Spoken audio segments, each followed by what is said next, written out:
All right, Ryan, you're all set. All right, thank you. I'm here this morning to introduce Dr. Baker Stein. As Provost and Chief Academic Officer at Western Governors University, Dr. Marni Baker Stein leads academic programs and drives the university-wide focus on student success. Marni has over 25 years of experience designing and scaling programs to improve access, affordability, and student success. She's worked for educational institutions in the US and abroad to develop and administer pioneering educational programming models delivered through competency-based online and hybrid formats. Today, she will share how Western Governors' personalized approach to competency-based learning and groundbreaking work on the technology to support a skills-based achievement record present powerful, extensible models for addressing higher education's alignment with critical workforce needs and career pathways. So please join me in giving Dr. Baker Stein a warm welcome, or stare vacantly at your screen. That's fine too in this environment. So thank you very much. And go ahead, Dr. Baker Stein. Thank you. Thank you. I'm happy to be here. One of my first jobs out of getting my master's and kind of starting my career in higher education was with SUNY Buffalo, setting up the first MBA program in the former Soviet Union in Latvia, in Riga, Latvia. So it's great to be talking to folks from SUNY again. I know you've always been at the forefront of innovation on so many fronts, whether it's international education or online education. And so I'm really honored to be here and talking to you about the WGU model today. So I don't usually talk about the WGU model because I would hate anybody to think I was presenting some sort of infomercial around the WGU way. However, I am going to talk about it today, and I just wanted to give you a little context or framing for what I hope to get out of presenting our model to you and what I hope you will get out of it. First of all, there is no one right model. The future of education and our students and our earner learners need many models to solve for success into the future of our economy, into the future of work. So I'm certainly not presenting this as the model, nor is it the perfect model. We are learning a lot at WGU and we are making improvements all the time. But I do feel that our model is interesting as folks are thinking about, pre-COVID and now really with an exclamation point on it, post-COVID, different ways that we can organize higher education to serve the realities of today's student. Okay, I know I can do this. All right. Okay, sorry. So today's student, so I don't need to tell you all this, but just in case, today's non-traditional students are the majority across the US today of students in higher education. And these students are, many of them are over 25. The largest percentage of them are employed full-time now, are financially, over 40% of these students are financially independent from their parents. Many of them are parents themselves. They are oftentimes skeptical of financial aid. They are looking for a value proposition, not only for once they get their first degree or credential of value, but they are looking for value right now as they are both building their careers and working, as well as going to school part-time or full-time. They need flexibility. They need new ways to access education. They are concerned with affordability and not going too far into debt. And they want the ability more and more to leverage the knowledge and skills that they've already acquired in their lives and in their work. So, this has been true for the last decade, but this is likely to become even more our reality as educators in higher education post-COVID, as more and more students, even in that 18 to 24-year-old age, are needing to go and get a job in the recovery while they pursue their education. So this takes a kind of organization around the student that is perhaps very different from the way we've thought about organizing around the student ever before. Now, for WGU, our primary focus since our inception a little over 20 years ago has been this non-traditional student profile. So we were organized around adult working professionals.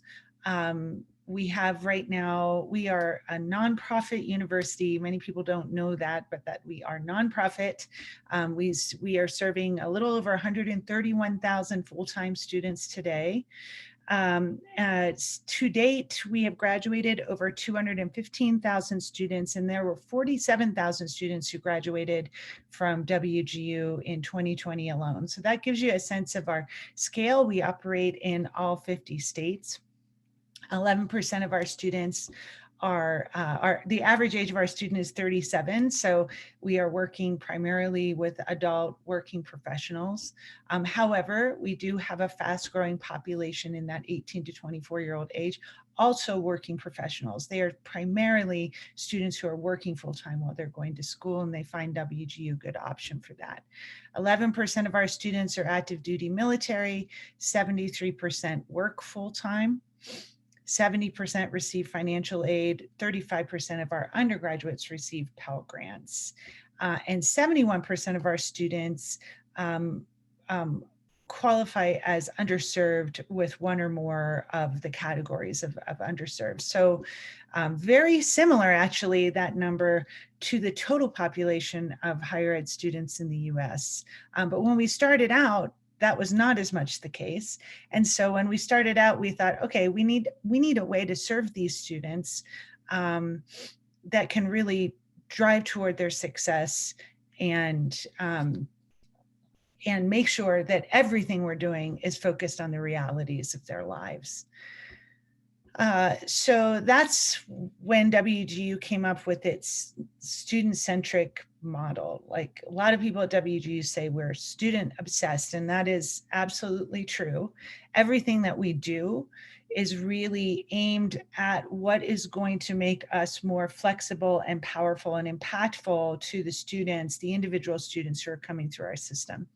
So one of the ways that we do that is when we develop programs at WGU, we do not set up a program as a selection of individual courses that individual faculty own. Instead, we work to develop the competencies in that particular programming area that would be critical for an employer in that domain. So for example, whether it's nursing or elementary education or cybersecurity or even social sciences, we first start with the identification of the competencies and the associated skills that are in high demand by employers in that domain area.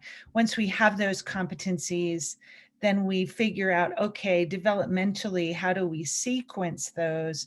And only then do we wrap courses around this competency playlist and assign credit hours to those courses. So that's a very different way that WGU operates in the development of courses. That's a master curriculum. And over time, we continuously improve that curriculum with the data that we're getting from the students who are flowing through it. We are fundamentally a teaching institution, so we are not a research institution. However, we do a lot of research. So because of the amount of data that we have going through our systems, and primarily students are online at WGU with some exceptions, our clinical exceptions and our teacher licensing work where students are out in the schools, but primarily we are a totally online university. And that gives us a lot of data about that student journey from the moment they are curious about WGU all the way through to graduation and beyond, that allows us to do persistent learner profile research that's pretty interesting. And into the future, we are starting to think about how we can turn that research effort into a center and start disseminating some of the research that's coming out of it. Because while much of it is specific to WGU, there is a good chunk of the work that we're doing, the research that we feel could be very useful to other institutions as well. We have 4 specialized faculty roles, which I'll talk about, and that really allows us at our scale to give every student really personalized one-on-one support without driving up our costs and driving up tuition.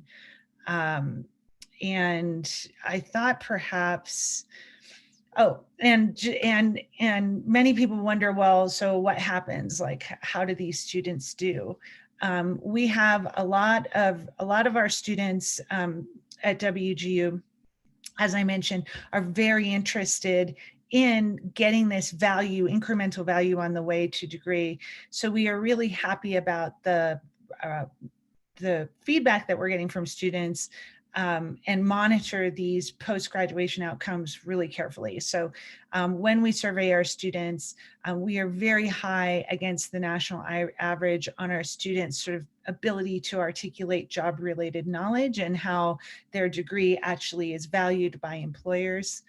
The students feel we are challenging, that this competency-based approach is actually incredibly rigorous for them. The quality of faculty interaction is very high in our model due to the way that we circle faculty around students, and they are getting lots of feedback from us on a daily and weekly basis. And, perhaps most importantly, 92% of our students would attend again, and we're very proud of that, that number. So I thought what I would dive in today is really in this kind of distributed faculty model that we have at WGU. As we were out talking to people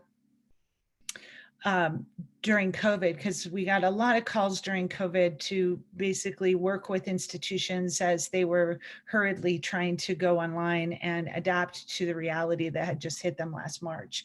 And so we did a lot of work with the higher ed community to sort of figure out, okay, how do folks do that? And one of the things that came clear to me is that in the short term, certainly helping faculty to get their courses online in Canvas or Blackboard, give them help as they were moving along on how to deliver lectures or interactives or assessments online. This was all really important, but it was definitely short-term work. For the future, as higher education thinks about, well, how do we move into like totally on modalities, or how do we move into like scalable hybrid modalities? The infrastructure of the community of care that is required in an online or hybrid educational setting is something that educational institutions are going to have to dive deeper into, because it's current state is not going to cut it, as these institutions are going to have more and more students online or in some hybrid online experience. So one of the things that we ended up talking about, and I hope it'll be useful today, is how we organize faculty around our student experience in order to be student-centered, in order to provide more one-on-one personalized feedback, but also to bring down costs for the institutions so that we can scale our impact without, radically increasing tuition. So I'm going to go through that today. After each of these faculty roles, I'm going to stop and just give you a chance to ask some questions. I hope that as I move along, you'll put some questions in the chat, and we can dive a little deeper. I love Q&A, and would much rather be answering your questions than PowerPointing you to death. So the first faculty role that we have at WGU, which I'm going to start with because I think it's a little different, is our program design and development faculty. So when we hire program designers and developers who actually architect and build and our competency-based curriculum and all of the related assessments. These are faculty at WGU. And our program design and development faculty are full-time. They have terminal degrees either in the field where they are employed. So if they're in the College of IT, they may have terminal degrees in IT, or they have terminal degrees in instructional design, development, ed tech, et cetera. They all have deep industry experience, either working in the field of their domain or working in for publishers or other kind of scale instructional design settings. When they come to us, we have processes in place that really help them to understand how we are going to work closely with industry to identify those skills maps and that achievement architecture, define competencies, and tag it to appropriate assessments. We encourage a modular approach to building out our instructional and assessment traverse, and that is kind of particular to WGU as well. We are very interested in, as people are building out those assessments, not only the work of making sure that those assessments are rigorous and authentic and aligned and psychometrically valid, but that also as we're putting our instructional traverses together in any given course or to support any given competency, that we're using the most high-end content and high-impact pedagogy that we can, which means in some cases that we're creating that instructional, those instructional assets, but in other cases, we're curating the best. And WGU does curate a lot of our content. I think over 90% of the content in our instructional pathways is curated. And additionally, we regularly integrate third-party providers of content, third-party certifications into our actual instructional pathways. So for example, we work closely with Udacity certifications and build them right into our online journey for students who are moving toward competencies. So that is our program design and development faculty role. They, of course, work closely with our college leaders and our academic directors and program chairs as they are designing and developing and continuously improving programs. But the faculty moniker for our program design and development folks is a critical part of us recognizing that the work that they are doing in developing these master curricula is the official curriculum of WGU, and one that should be embraced and accepted by our instructional faculty, which I'll get to in a moment. So I'll stop there. Does anybody have any questions about our program design and development faculty?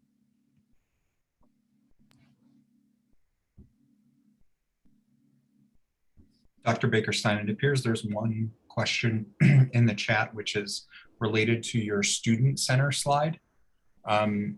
The person is interested in understanding how you were able to put that process in place across Western Governors University. Which slide? This slide? Yeah. I believe so, yes. Sure. So how do we put this process together across the university? Well, I think that the way that we are able to put it in place at the university is we were designed and organized to center around the student. So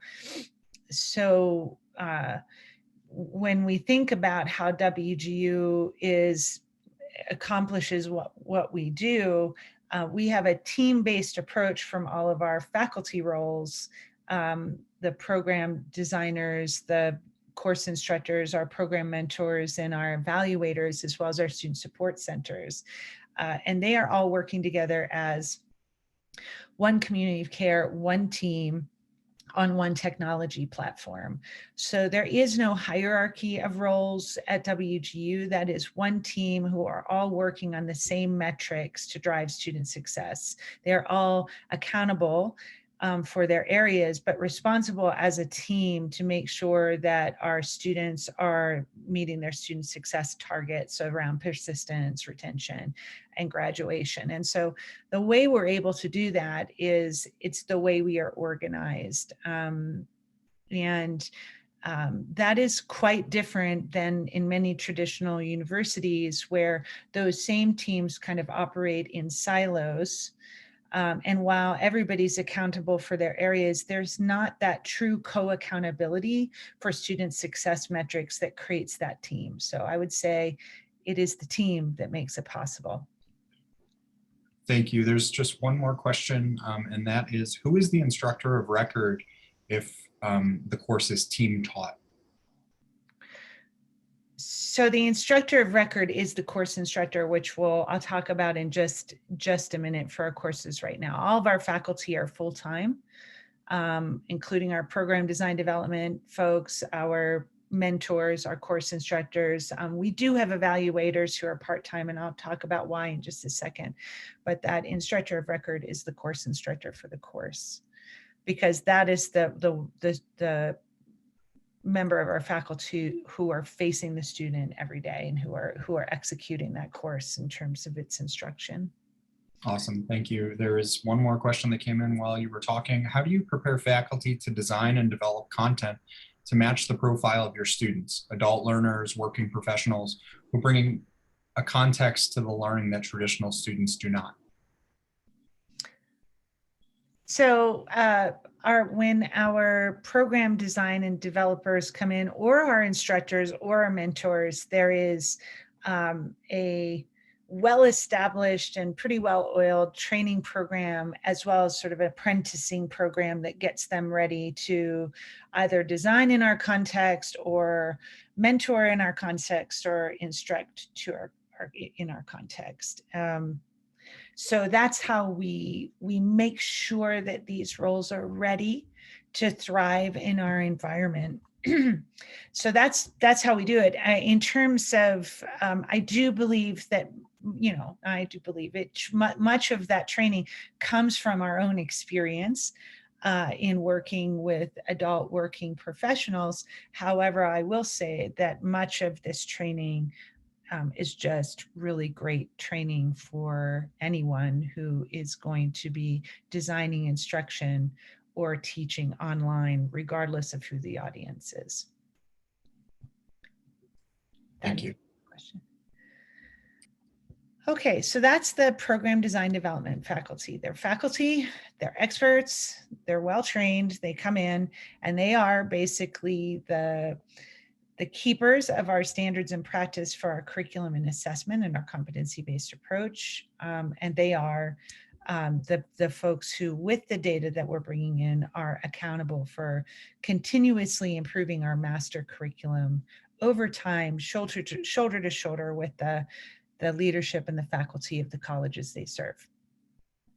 So that's one faculty role. And then the other faculty roles I put into a bucket, which I call the community of care. And community of care actually comes from healthcare. And it has to do with, you have these folks who have really distinct technical and professional expertises, like mentoring or like course instruction in a particular course like calculus, as well as our evaluators who then are evaluating student work in that course, who are really coming together and circling around every student to make sure that we are optimizing their chances for success. Okay. So the first member of the community of care is not a faculty member, but is our enrollment counselor and our enrollment teams. And they play a really critical role for our students because we want to make sure when a student comes to WGU that WGU is the right fit for them, as well as we are making sure that they are considering the right pathway at WGU to get to their career goals or their personal goals or their passions, And so our enrollment counselors are organized as college and program specialists, and they align and are trained to help students understand the right path and the right what paths align with with what career goals. And in this way, our high impact relationships with our students begins really early as they're coming in, and as we're orienting them to where they might want to head with a WGU degree or certificate. And this just gives you a sense of the interface that students have with our enrollment counselors.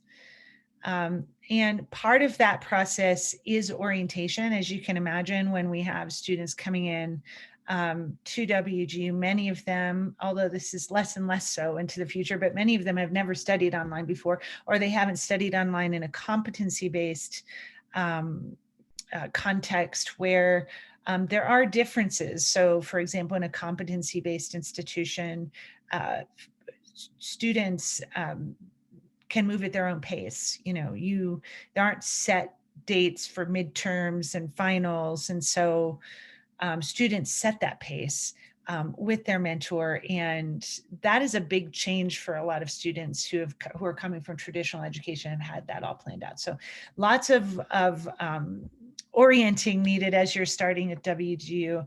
And it's a big part of that student experience, which is so critical to make sure students are on the right path. The enrollment team works closely with our admissions team to oversee. So in terms of the community care, once a student matriculates to WGU and has gone through orientation, and there's an initial program planning assessment they take to make sure that we kind of understand where their strengths and challenges are and can sort of guide them to the right level of assistance from mentors and course instructors, especially in that first term. The program mentor is another faculty member that is, I think, pretty unique to WGU. And if I had to say there was anything about our special sauce that was super important to take note of here, it is that program mentor. So the program mentor is a longitudinal relationship for students at WGU. When you apply and then you decide to come to WGU and you're going through your orientation, you are assigned to a program mentor who will, generally speaking, see you through graduation. Program mentors meet with students every week. They have a dashboard that they can watch student progress. Their primary role with students is at the beginning of every term to set up that term plan, which is the courses that students will take, but also the sequencing, and also a plan for how quickly they're going, or slowly they're going to move through individual courses on the way to completing that term. And then the mentor has a dashboard to see that the student is moving through, and like I said, has weekly check-ins as well as dashboard motivated check-ins if the mentor sees that a student is falling behind. These mentors have a master's or a PhD in the program area that the student is in. It's one-on-one support. There's a lot of coaching around just coming back to schook, the right kinds of habits to make sure that you're successful in your study path. Most of them have been taking resilience classes themselves. So there's a lot of resilience training that goes into this mentor relationship. And they are also subject matter experts with the industries that these students want to be employed in. Many of them have been employed in those industries, so they're kind of career counselors as well as students are earning these competencies. So that is the program mentor. That the relationship with the program mentor is really powerful when students graduate from WGU. It's so interesting to see them meet these program mentors for the first time face to face. And you can just, as you're watching these interactions, see how important that relationship is, how close it is, and how critical it is to students getting through their programs while they're balancing their jobs and their kids and their logistics. It's just a really critical role. So that is the program mentor. And this is just an example of the dashboard and sort of the interface with the program mentor in our system.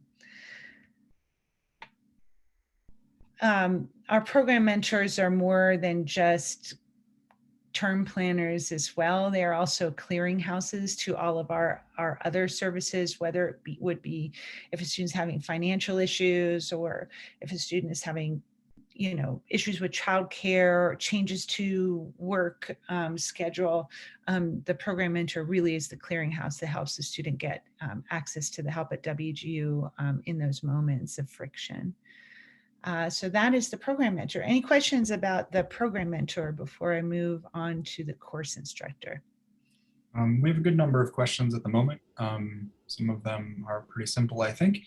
Do you have relationships with PhD or EDD programs that students can move on to after earning their degree at Western Governors? That is a really good question. So the answer is that we have a spotty set of relationships with EDD and PhD programs that people have moved on to if they come to us with a master's and they're interested in taking that next step. But it is on our roadmap to formalize those relationships, as well as potentially launch an EDD program ourselves in learning analytics, learning science and analytics. So but that's a really great question, and it's something that's on our minds and that we're planning for, because it's really critical for these folks as for our mentors as they are building their careers as well. Thank you. Can you tell us a bit about the design process for the self-paced nature of competency-based instruction? Also, when it's self-paced, how do you keep students engaged and on track? So the way we design for self-paced is after so if you think about a program, it's essentially a playlist of competencies that are tagged to dynamic skills data, and that skills data includes demand data from different jobs at different geolocations across the country. So that's how we design those, and we have an assessment and psychometrics team who actually then designs the performance-based assessment, like a problem or a project or a paper, or objective assessment for verifying the attainment of that competency.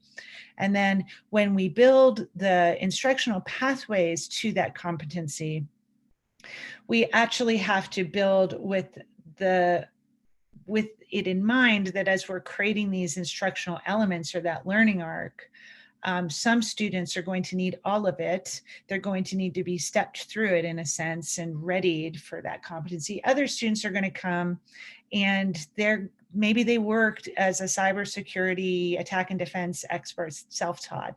They may not need any of that set of learning experiences. So that's how we need to design those learning arcs toward that assessment.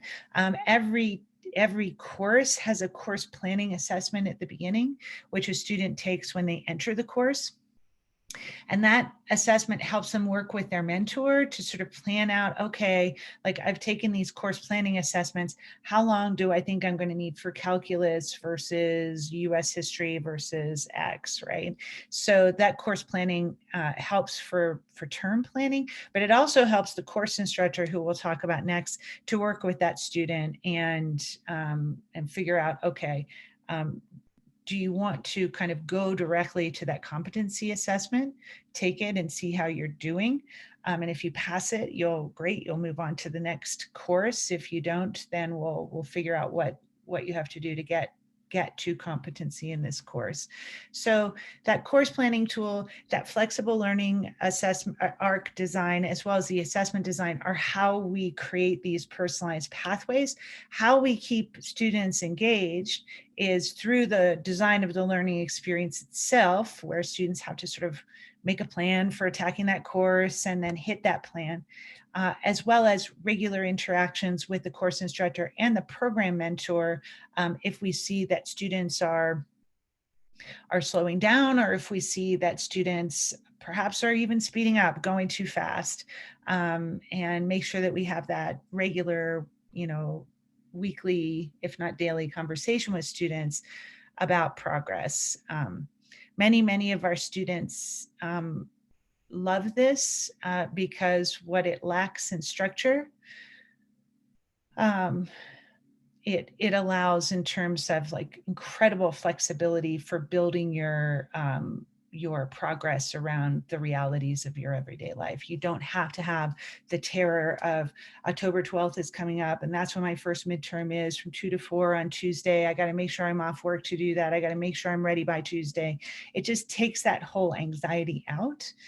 And then we work really hard to make sure that that urgency and that engagement and that progress, that sense of progress, are still there. That's what keeps students going. Looks like we have 4 more questions at the moment. Are your program mentors and enrollment mentors working from regional locations, or do you permit them to work from home? And basically, what kind of freedom do they have? Or are they, the question is, are they micromanaged? I assume you're not going to say they're micromanaged, but basically, you know, how does that situation play out? So enrollment counselors have historically been here in Salt Lake, or we have an office in Phoenix in Arizona. I think there were some also in Austin, Texas. Now, of course, during COVID, they have all come home and they've been working from home quite well over the last year. Mentors have always been home office. So they are wherever they are. We have mentors in all 50 states. They organize their work as they please. You know, they work, generally speaking, and this is a little weird for an online university, but they're all full-time to date, and they work 9 to 5, generally speaking. So are they micromanaged? I think that that's a really actually good and fair question. There are aspects about teaching or mentoring, or this would hold true for our course instructors, which we'll talk about next. There are aspects of it that may seem like micromanaging in comparison to a traditional faculty role, in the sense that in a traditional faculty role, you create your syllabus, you go teach your course, etc. That's it. It's yours. It's your classroom. There's nobody else in it. At WGU, if I'm teaching a calculus course, I'm teaching a master curriculum, which I may have been involved in making. I'm certainly involved in the continuous improvement of it, but I did not write that syllabus myself.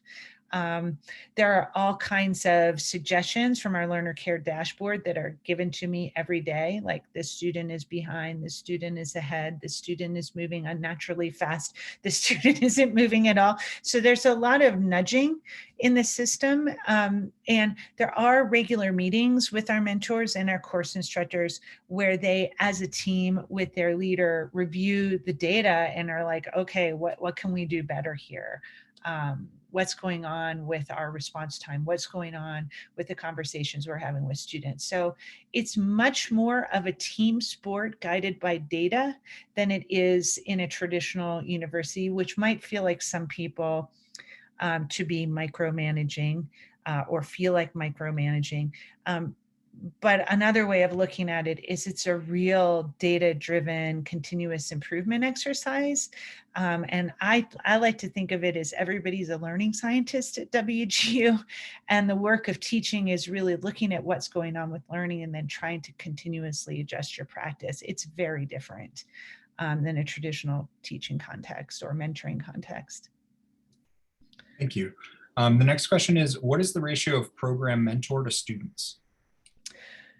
So that varies from program to program and from college to college, but it's more or less 70 to 80 program mentors to student who are at different places going through their journey with us. They could be close to graduation or just starting. So there are ratios around that as well. But that's what it is. And that's their full-time job, is to take care of that group of students. And if you compare it to an advisor at a private school like Columbia or Penn, where I've worked before, it's usually around 180 to 1 advisor ratio. At state schools, it can be much higher than that, 350 to 500 to 1. So the ratio is actually really great. And the tools that we have that allow them to know where to focus really help them manage that that load. Thank you. The next question is, what is the rate at which students change their major at Western Governors, and how long on average does it take them to earn their credentials in comparison to a traditional degree program? So they don't often change their major. And the reason why is right now, and this is set to change into the next couple of years, but right now, when you come into WGU, we don't have a lot of electives. You come into a course, a degree pathway, and you just get started on that degree pathway. Now, occasionally we'll have students move inside of a college, like the College of Health, from one health degree pathway to another health degree pathway.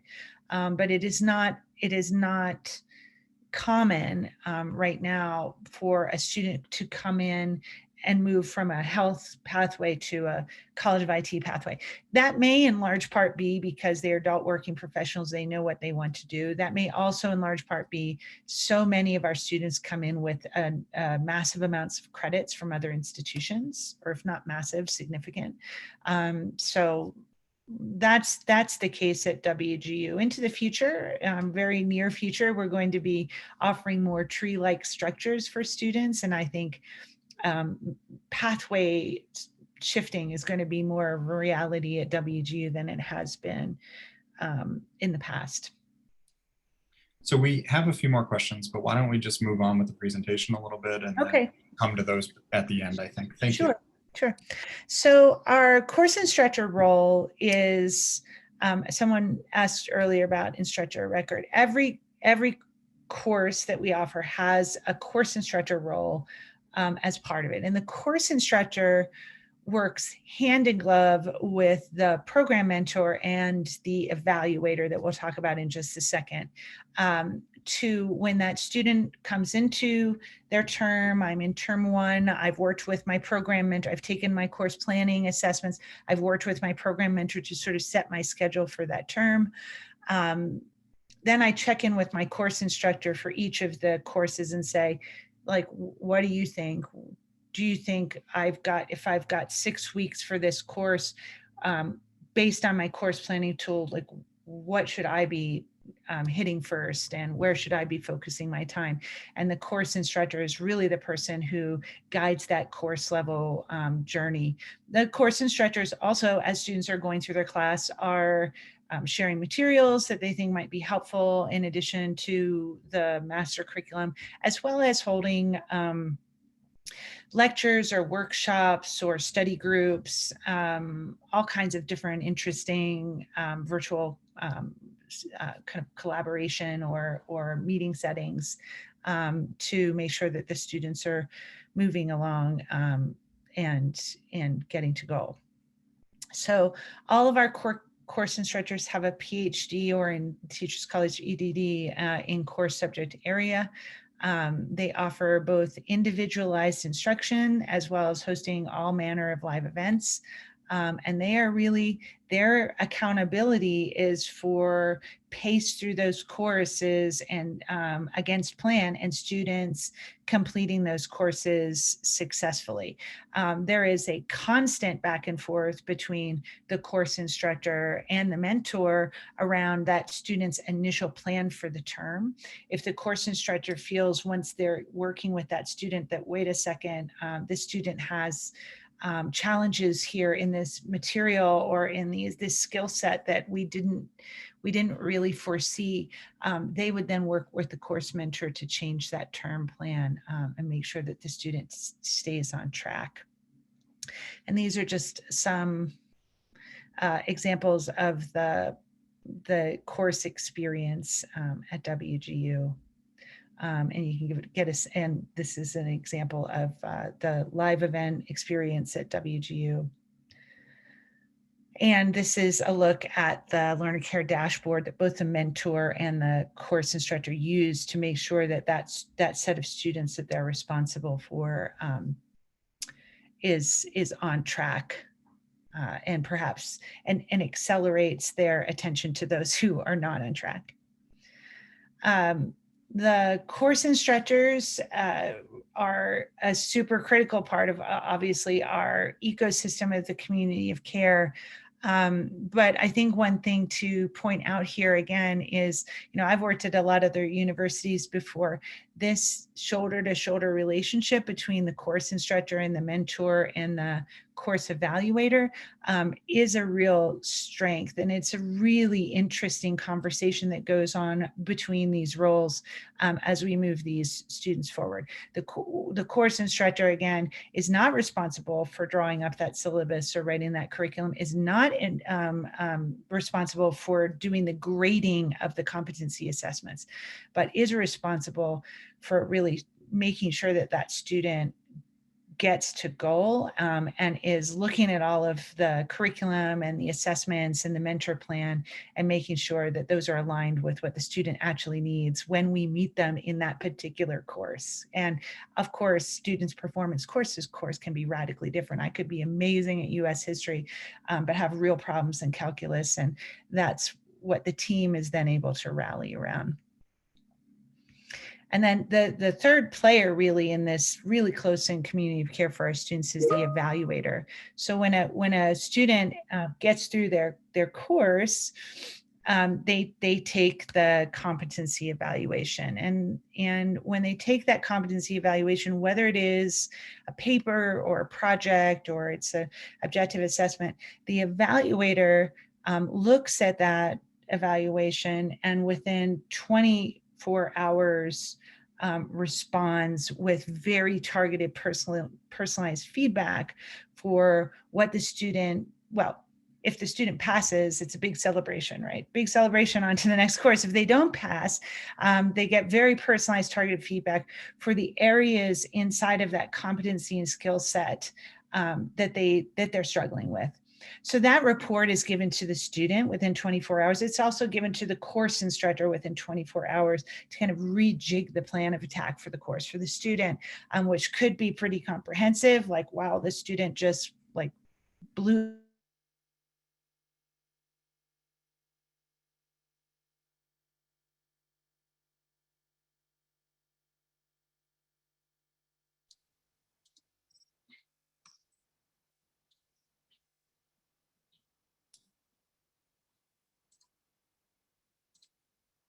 I think we may have lost Dr. Baker Stein.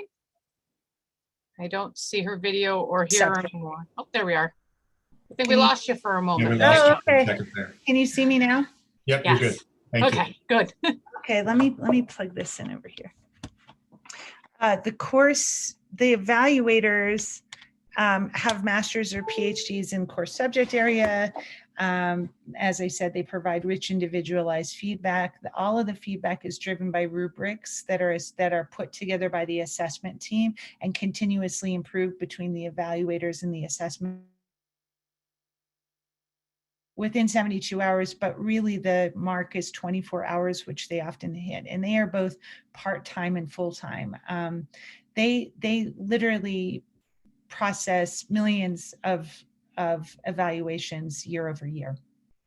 And they are a spectacular team and a big part of the community of care. And this just gives you a sense of kind of the interface of the evaluators. And they really are a big part of, in addition to the mentor work weekly, and in addition to the conversation students are having on a regular basis with their course instructor, the feedback that the evaluators give in such a personalized way, in such a just-in-time way, is a big part of why I think our students really feel cared for in the end. That and the fact that if a student takes a competency-based assessment, they don't fail and get an F or a D for that course. They can take that assessment again until they get it right. And I do feel that that is a really amazing opportunity for students, because it's not, are you ready by October 12th at 2 p.m. on a Tuesday to get this midterm? And if you're not, too bad, you've got a D on your transcript.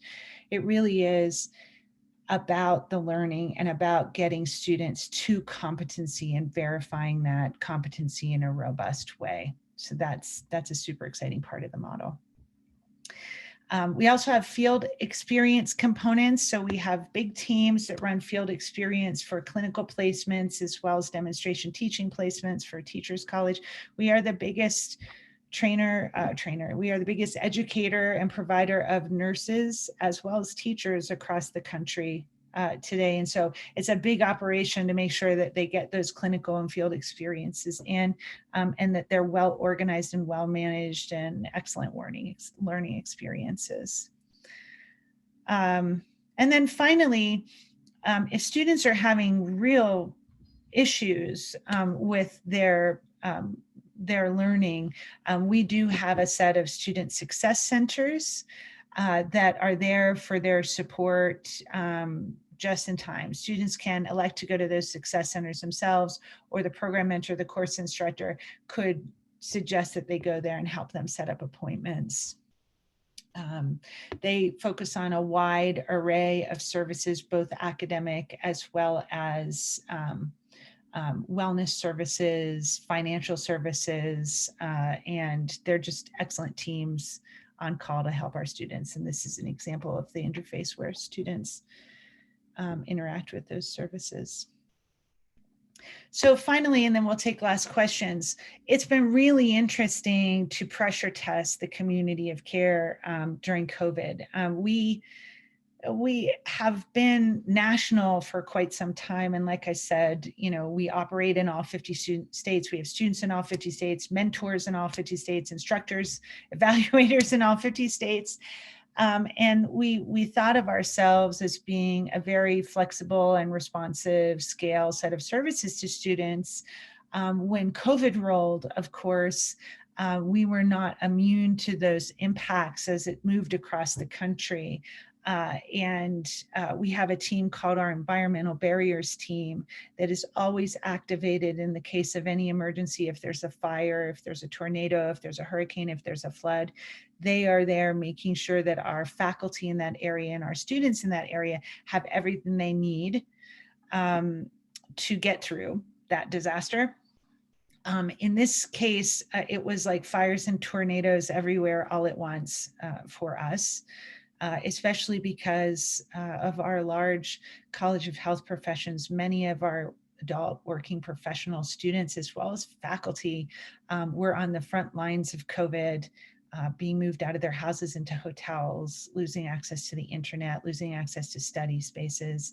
In other cases, we have so many students who are financially independent, but living under the poverty line. Many of those students were students who were losing their jobs, who were losing their homes, who were couldn't pay their electric bill, had their kids coming home at the very same time. I mean, it was horrific and terrible to be witness of this as it was rolling across the country. So the community of care team was great. In fact, they still meet every day at the beginning of each day to make sure that we are cataloging and categorizing the problems that all of our students and our faculty members are having, so that we can, in a very dynamic way, view, okay, this is what's going on. These are the major issues that are affecting student persistence or well-being. And then we could use that to deploy resources. And we've done a lot of experimenting with the right resources for students, including microlending in very interesting ways to help people get by month to month as they're experiencing these issues. So that's it. That's the end. That's the end. So I would love to answer the rest of your questions now that we've sort of gotten through the community of care. Awesome. Thank you. That was really great. So we have two questions that are both related to mentors. How do you retain mentors so that students keep the same mentor over the course of their program? And how many sections are those mentors managing? So we have incredibly high retention across our faculty roles at WGU. And I think the reason is they are solid full-time roles. They are well-trained and they are well-supported. And WGU does a really great job of making people feel like they're part of a family, and that they're aligned with the mission through all kinds of activities that we do. And so I think that's how we keep them. It's a really good job, and it's a really great place to work. In terms of sections, it's not by section, it's by student. So faculty mentors are assigned to X number of students when they come in, who they keep through, who they mentor throughout their journey. It is not by section. Great, thank you. Do you know the average time to degree completion for students? Oh, yeah, somebody had asked that before. So the average time to degree completion at WGU is hard to think about because every student comes in with credit, right? So I think our claim is that it's about 2 to 2.5 years, depending on the program.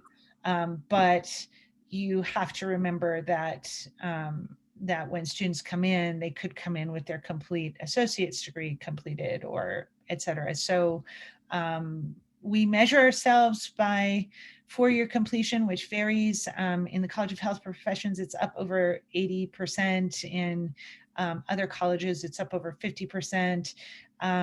But it really is hard to measure. At WGU, we really measure ourselves by personalized on-time progress. And so what we're really interested in is if you come in with 60 credits and you're going for a 120 credit degree, and in your mind, you would like to finish it in 1.5 years, do we get you to that goal? If that makes sense. Yeah, that definitely makes sense. Thank you. Can you say something more about student-to-student engagement in courses within the context of self-paced education? You mentioned live events. Do you emphasize synchronous engagement? So that is a really great question, and an important one. So the way students interact with each other, I would say this is our biggest weakness right now.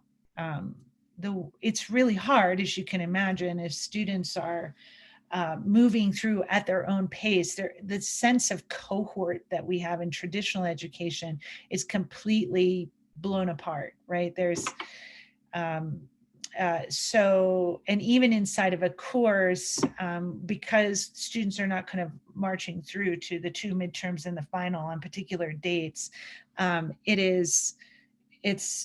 it's fleeting, this notion of cohort in a course. So one way that we do right now in the current state encourage peer-to-peer interaction is through live events inside of the course. And most colleges have social environments that they try to create a sense of cross-cohort community. There are clubs that they sponsor, which are very popular. They get involved in like competitions, like in the College of IT, where our students come and work together as teams outside of the curriculum and actually do really well. So those are the kinds of things that we're doing. Students also informally create communities, which is interesting to watch that ecosystem. That happens everywhere, but that happens a lot at WGU. Into the future, we are actually renovating our platform right now, and our new next generation platform has social and networking as a core capability of the experience, which we do not have now. That's not part of our interface, and it's something that we're really concerned about and want to improve into the future. Thank you. It looks like we have 2 minutes, so I'll try to get 2 questions in really quickly. Is it hard to recruit evaluators? No. It is really interesting. That is a very highly sought after job now, and such a critical job for us. And because it's flexible in terms of time, the most flexible position we have in time, it is a position that lots of people really who work full-time elsewhere can take advantage of at WGU. Thank you. Last question. If a student does not pass a competency, do they have to pay to be reviewed again? No. And do they get an unlimited amount of tries at that competency? Theoretically, theoretically, a student can take a competency assessment, like 6, 7 times. However, it rarely happens because of the way that we provide the feedback to students, and then the support to get them there. So yeah, a student can take a competency assessment 5, 6 times, but if they do, that's a flag in our system, and we really are concerned about the student at that point, or we're concerned about the assessment itself and the course itself, and so we deploy a team to make sure we understand what's happening. But that's rare. That's great. So we are out of time, so we just wanted to say thank you so much for visiting with us today and offering the perspective from Western Governors. We think it's been really educational. So as we move forward, Dr. Baker-Stein, is there anything else you wanted to add before we end the session? No, thanks so much. Again, I didn't mean this to seem like an infomercial, although it did seem like an infomercial, but I hope it was helpful as you're trying to think outside of your own boxes, like what are some things that others have done at scale that have worked. So I hope this was helpful. I hope it was food for thought. And I'm always happy to answer questions if you want to reach out to me. So thanks so much. Thanks for having me. Thank you. Thank you.